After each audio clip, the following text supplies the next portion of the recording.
অমুসলিমের সাথে আপনার কিসের প্রেমের সম্পর্ক? একটা চট দিয়ে দাঁত ফেলে দাও দরকার নেই। অমুসলিম ছেলের সাথে তোমার কিসের প্রেমের সম্পর্ক? পরে যখন এই ছেলেগুলো তোমাকে নিয়ে রেপ করে রাখবে তখন তোমার আক্কেল হবে? তখন তোমাদের হুঁশ ফিরবে? তখন এসে আমাদের কাছে মেসেজ করতেছে আমার এই সমস্যা হয়েছে, আমাকে এখন আমি কি করবো বলেন? আমাদের ওয়াইফদের কাছে মেসেজ করে এরকম এরকম হয়েছে আমার সাথে, আমরা কি করবো বলেন? তোমাকে কে যাইতে বলছো এই ছেলের কাছে? তুমি তোমার ইজ্জত ওখানে, তুমি তোমার পায়জামা কিভাবে খুললা সেখানে?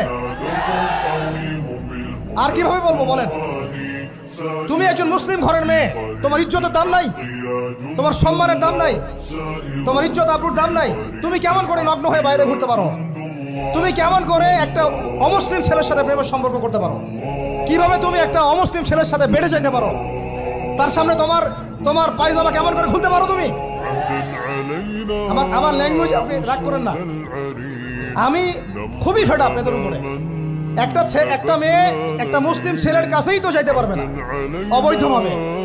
যাইতে হইলে তোমার শর্ত তিনটা: বিয়ে করতে হবে, বালেগ হইতে হবে, সাক্ষী থাকতে হবে, মোহর দিতে হবে, তারপর যাইতে পারবে। মুসলিম তো মুসলিম করতে এখন অমুসলিমদের সাথে প্রেম করা শুরু করছো। আর যখন অমুসলিমদের দ্বারা তোমরা ধর্ষিত হচ্ছ, তোমাদেরকে পাচার করতেছে, তখন বলে এসে আমাদের কাছে চিঠি লেখো যে আমরা এখন কি করব? এদের কি ভাইয়া নাই? বাসায় কি বাবা নাই? বাসায় ভাই নাই? এই চক্র থেকে সাবধান থাকেন।